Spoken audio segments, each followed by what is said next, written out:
Books બધાની બંધ કરી દો. ખાલી અહીંયા બોર્ડ પર ફોકસ કરવાનું છે. Alright, right now we are going through expectations કરીને જે પોઈન્ટ છે એ આપણે સમજીએ છીએ.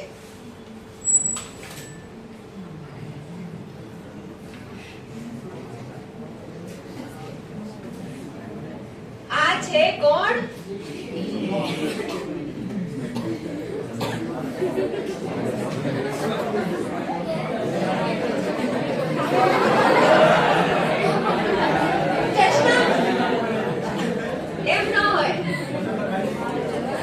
શિવ.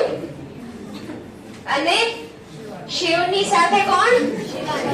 શિવાની. ઓકે.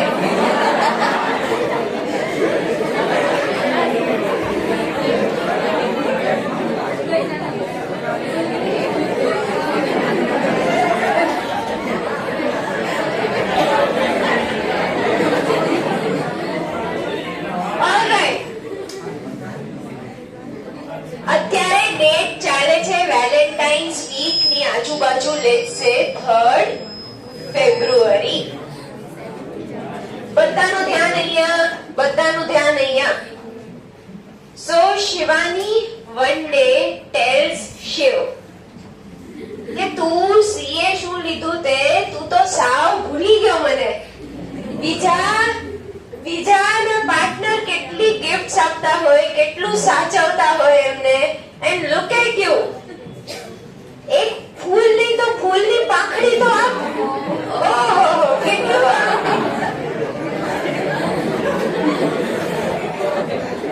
ઓકે, સો ઓલરાઈટ સાંભળો તો સહી, હજી આગળ તો બહુ સરસ આવશે. જે સ્ટોરીમાં શિવ ફીચર થાય થોડી કઈ ફીકી સ્ટોરી હોય. ઓલરાઈટ, સો શિવ કહે છે કે આ તો ભાઈ બહુ બોલી ગઈ. હવે આને ઇમ્પ્રેશન એક પડી ગઈ છે કે ભાઈ આ ચિંગુસ છે ને કંજૂસ છે ને કાઈ ખર્ચ તો નથી. સો ઓફ કોર્સ એ ઇમ્પ્રેશન દૂર કરવી જરૂરી છે. સો શિવ નક્કી કરે છે કે આ વેલેન્ટાઇન્સ વીકમાં કયો દિવસ આવે છે. Teddy day, I am not aware about it. કોઈને ડેટ ખબર હોય તો લેટ મી નો. તને ના. ઓલરાઈટ, સો શિવ નક્કી કરે છે આખા વીકમાં હું શિવાનીને ટેડી આપીશ જ. અને એ બી જેવું તેવું નહીં, આમ એકદમ સરસ મોટું, એકદમ ખુશ થઈ જાય. સો ઓલરાઈટ એવરીવન, સો સાંભળો. હવે એન્ટ્રી થાય છે સત્યમ પરીની એન્ટ્રી થાય છે.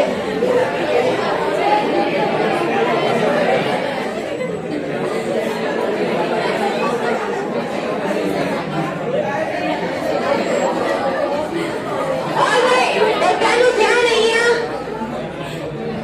શિવ અને સત્યમ ટેસ્ટ પૂરી થાય છે અને ક્લાસની નીચે ઊભા છે.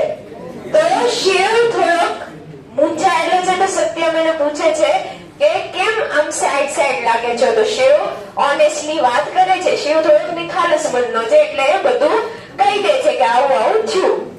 ધેન સત્યમ એને કહે છે અરે વાંધો નહીં, મારા એક ઓળખીતા છે, મારા રિલેટિવને ગિફ્ટની શોપ છે, તો તું ટેડી લઈને આપી દે, હું વાત કરી રાખું છું, એ સસ્તામાં આપી દેશે તને. તો એ કે છે સસ્તું મોંઘું તો પછી, પણ સસ્તા પછી નહીં, પૈસા તો કાઢવાના નહીં આવે. તો પછી સત્યમ એને આઈડિયા આપે છે કે તારા પાસે પિગી બેંક હોય ને, જે નાનપણથી બધા ભેગું કર્યું હોય, એ ઘરે જા અને એ આ ગુલ્લક એ તોડી નાખ. એમાંથી જેટલા પૈસા નીકળે એમાંથી તારે ટેડી લઈને આપવાનું. તો શિવ પાછું બીજું ક્વેશ્ચન કરે છે કે ચલો પૈસા તો ગુલ્લક તોડીને લઈ આવો, બટ હું રાખું ક્યાં? કારણ કે વેલેન્ટાઇન્સ વીક ને તો વાર છે, આજે છે હજી 3rd ફેબ્રુઆરી, બરોબર? તો એ કે છે સત્યમ એક કામ કર, મારા ઘરે એવું કોઈ મને પૂછ ન કરે કે આ બધું શું છે, એટલે તું મને આપી દેજે, હું સાચવીશ 10-12 દિવસ અને પછી તને આપી દઈશ તારે જ્યારે બી દેવાનું થાય ત્યારે. આટલી ડીલ થઈ બંનેની વચ્ચે, બરોબર? હવે પેલા સત્યમના ઓળખીતા પેલા ગિફ્ટ શોપ વાળા.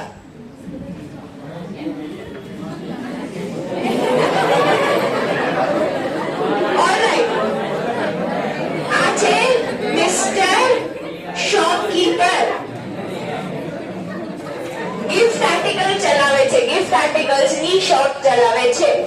શિવ ત્યાં જઈને કહે છે કે મને ટેડી બેર જોઈએ છે, કેટલાની રેન્જમાં તમે રાખો છો? તો એ કહે છે કે તમે તમારું બજેટ બોલો, અમારા પાસે 200-300 થી લઈને 2-3 હજાર સુધીની વસ્તુ જાય છે. નાઉ શિવ સેઝ કે મારે જોઈએ છે 600 to 800 ની રેન્જ વાળું ટેડી બેર. બરોબર? હવે શોપકીપર બહુ ચાલાક નીકળ્યો. વોટ હી ડીડ ઇઝ એને એનું બજેટ જાણી લીધું, સો ધેટ એ એવી રીતે ચાલાકીમાં એને પછી કોઈ બી સસ્તી વસ્તુ મોંઘી કહીને બદલાવી શકે. નાઉ એમ કે છે કે હમણાં તો વેલેન્ટાઇન્સ વીક ને બહુ વાર છે, તમે એક કામ કરો, થોડા દિવસ રહીને આવો, મારા પાસે ફ્રેશ સ્ટોક આવશે તો હું તમને એમાંથી સારો ફ્રેશ પીસ આપીશ. ડન. નાઉ હવે ડેટ ફરી જાય છે. શિવનું શેડ્યુલ બહુ ભણવામાં ટાઈટ થઈ ગયું છે એટલે વેલેન્ટાઇન્સ વીક શરૂ થઈ ગયું. ઇટ્સ 10th ફેબ અને શિવને યાદ જ નથી કાઈ. તો સત્યમ એને યાદ કરાવે છે કે ભાઈ પેલા ટેડી બેર નું શું થયું, કઈ થયું લેવાનું છે? તો એમ કરીને એ જાય છે. Now what happens is, what did the seller do? તમારે અહીંયા સાંભળવું હોય તો સાંભળો, નહીં તો હું સીધું વાંચીને પૂરી કરું, આ પોઈન્ટ પૂરું કરું. So what does the seller do is, એને એક વીક કેમ ખેંચ્યું? Seller compared future price with current price. આ વીકમાં જનરલી આ બધા આર્ટિકલ્સ ના પ્રાઇસીસ બહુ વધારે હોય, ટેડી બેર, ચોકલેટ, રોઝેસ, રાઈટ? સો એટલે એને 3rd ફેબ્રુઆરી ના પાડી કે તને અત્યારે ફ્રેશ સ્ટોક નહીં મળે, બહાનું કાઢીને. At that point what did he do? એને ખબર હતી કે ફ્યુચરમાં પ્રાઇસ વધશે, તો પ્રાઇસ વધે ફ્યુચરમાં એટલે એ ફ્યુચરમાં સપ્લાય વધારશે, અને કરંટ પ્રાઇસ ઓછી છે તો અત્યારની એની સપ્લાય ઓછી હશે. Understood? Now what happens is, એ જાય છે 10th ફેબ્રુઆરી. આ એને 3rd ફેબ્રુઆરી નું થિંકિંગ હતું શોપકીપરનું. 3rd ફેબ ના એને નક્કી કર્યું કે ફ્યુચરમાં પ્રાઇસ વધારે હશે તો હું એને આજે નથી મારે સેલ કરવું.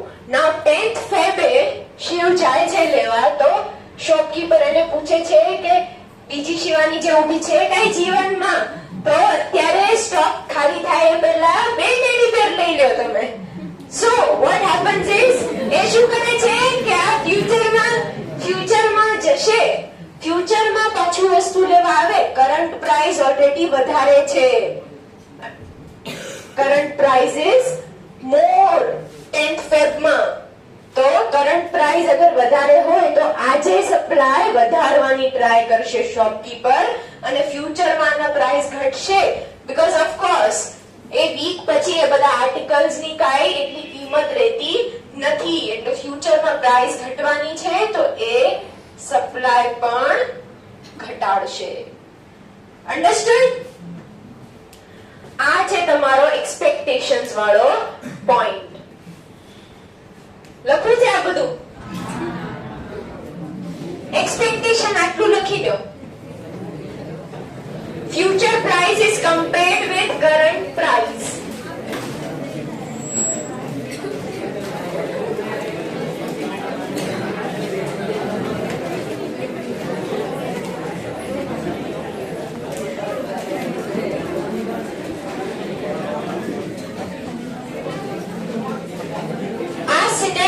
સિનેરિયો 2, તમારે ડેટ ના લખવી હોય તો 1 and 2.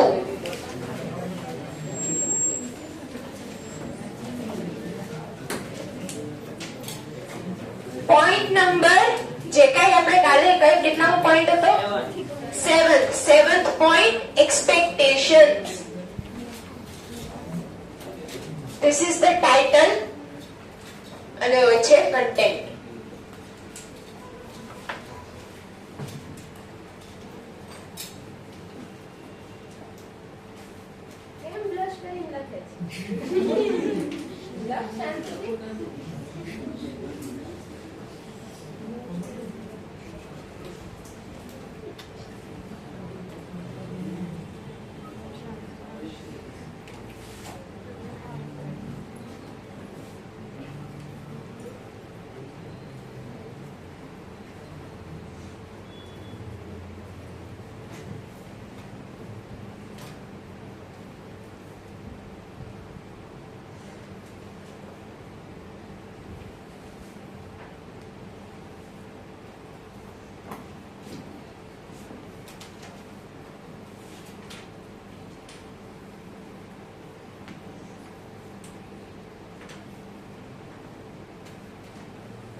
લખાઈ ગયું બધાને?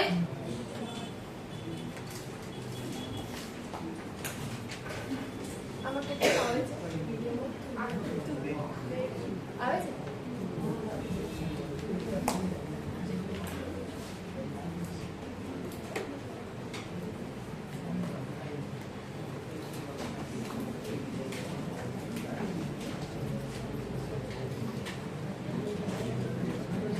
ઓલરાઈટ, બધાનું ધ્યાન અહીંયા.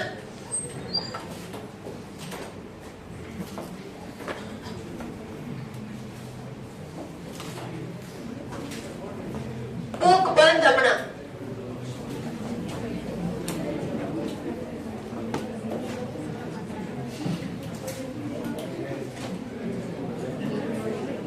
આપણે ડિમાન્ડમાં જોયું હતું કે ગવર્નમેન્ટ પોલિસી એન્ડ રેગ્યુલેશન્સ માં બે વસ્તુ આવે, એક છે ટેક્સીસ અને એક છે સબસિડી. એ જ રીતે અહીંયા બી બે વસ્તુ આવે છે, ટેક્સીસ એન્ડ સબસિડી. હવે આપણે ડિમાન્ડમાં એ વસ્તુ જોઈ હતી કે ટેક્સ ની વચ્ચે અને એન્ડ વસ્તુ જે ડિમાન્ડ થાય છે એની વચ્ચે એક મેજર થિંગ વોઝ શું હતી ત્યાં? પ્રાઇસ. એવી જ રીતે ટેક્સ આમાં અને મેઇન જે સપ્લાય થશે અહીંયા એના વચ્ચે એક મેજર વસ્તુ આવશે, that is cost of production.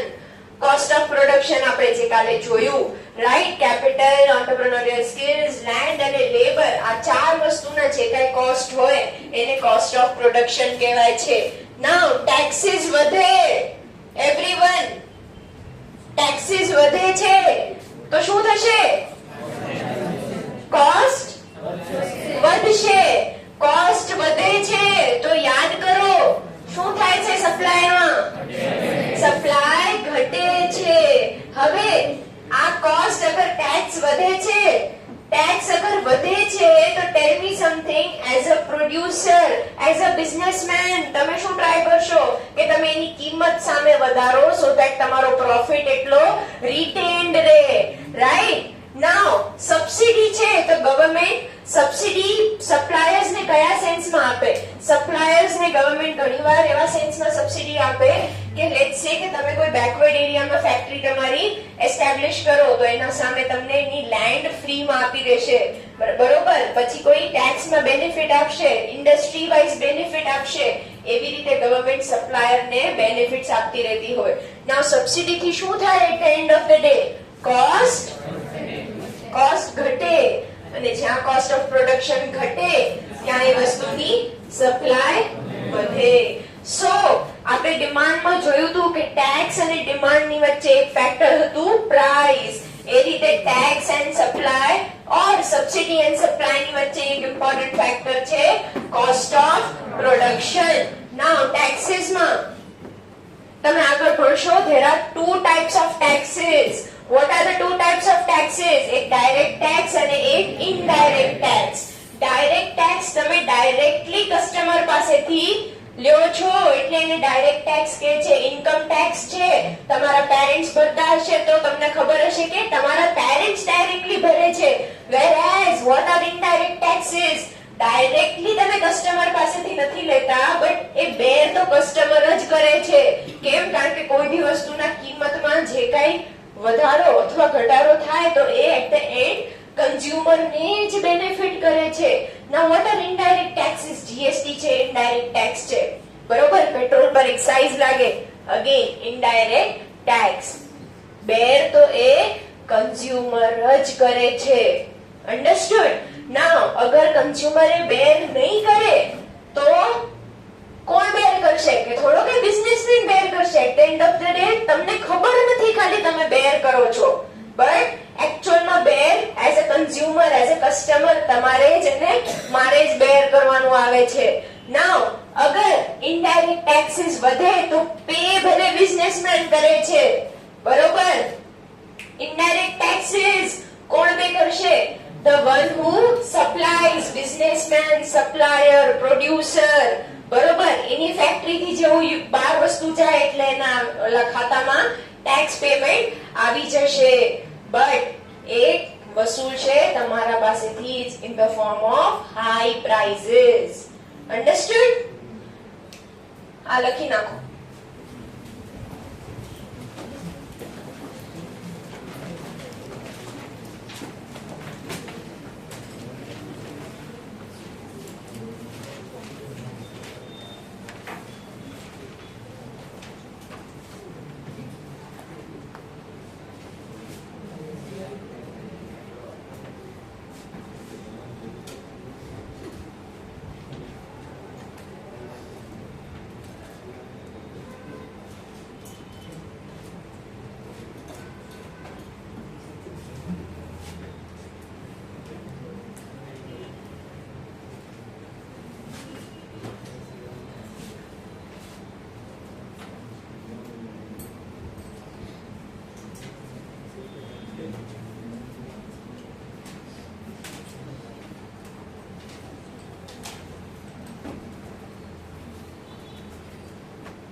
લખાઈ ગયું? Page number 2.76.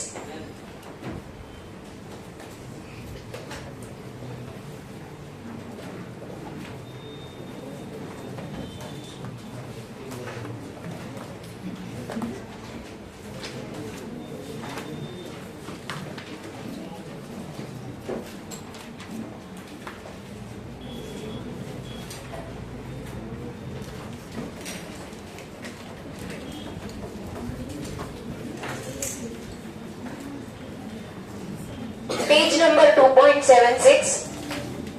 તમને બંનેને કાલે ના પાડી હતી લાસ્ટ બેન્ચમાં સાથે બેસવાની. why are you sitting together? હા તો એમ કે ને અહીંયા નહીં આવે હવા, જગ્યા કરો એની. અહીંયા નહીં આવે હવા, આવી જા.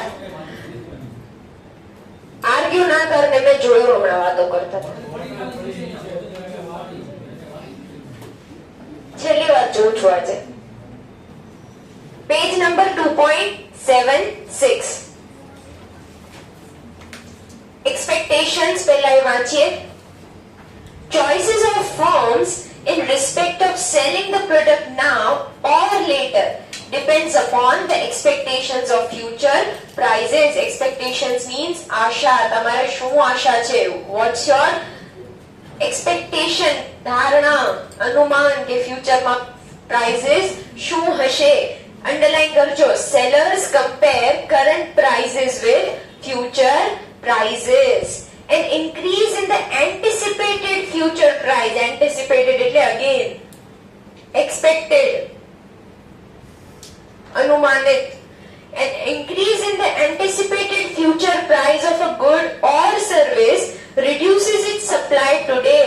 Future માં અગર કોઈ વસ્તુની પ્રાઇસ વધવાની છે તો એઝ અ સપ્લાયર તમે આજે સપ્લાય નહીં કરો, ફ્યુચરમાં કરશો. એટલે તે 3rd ફેબ્રુઆરી ના શિવને ના પાડી હતી શોપકીપરે કે આજે નહીં મળે વસ્તુ, right?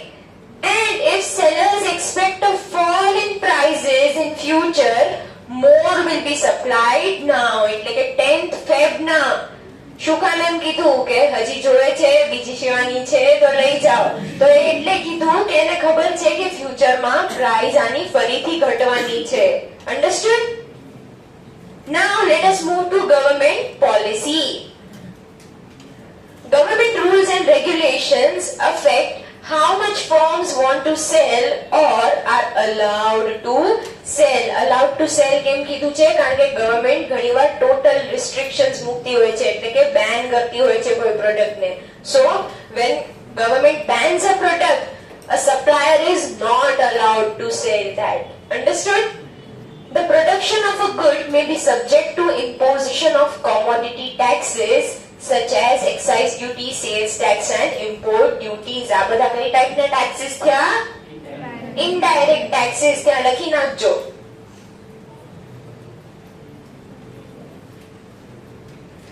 These taxes raise the cost of production and so the quantity supplied would increase only when its price in the market rises.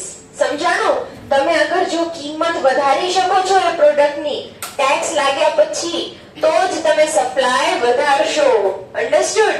નહીતર કિંમત નથી વધતી તો સપ્લાય ઘટશે. અન્ડરસ્ટુડ? એ પોઈન્ટ થી લખ્યું છે ત્યાં. અંડરલાઈન કરીએ લાઈન બધાએ. Subsidies and other funding programs to producers, on the other hand, reduce the cost of production and thus provide an incentive to the firm to increase supply. Incentive means લાલચ કે subsidy મળે છે તો producers ને એમ થશે, grid જાગશે અંદરથી કે મારે આ વસ્તુ આ સેક્ટરમાં હવે પ્રોડ્યુસ કરવી જોવે. એ સબસિડી વાળી લાઈન બી અંડરલાઈન કરજો. When government imposes restrictions such as import quota on consumer products and inputs, rationing of input supply etc., production tends to fall. આ બધામાં શું એક જ મતલબ છે, ગવર્મેન્ટ ઘણીવાર એક રિસ્ટ્રિક્શન લગાડી દેતી હોય કે લેટ્સ સે ચાઇનામાંથી આટલા પર્સન્ટેજ જ વસ્તુ આવશે. અંડરસ્ટુડ? સો એ પર્સન્ટ વાઇઝ રિસ્ટ્રિક્શન છે કે આ વસ્તુ નહીં જ આવે સાવ ચાઇનામાંથી કે યુએસ માંથી, એને બધાને કહેવાય rationing of input supply. To restrict. આ હતું તમારે determinants of demand. આમાં કોઈને કઈ ડાઉટ? Understood? Okay.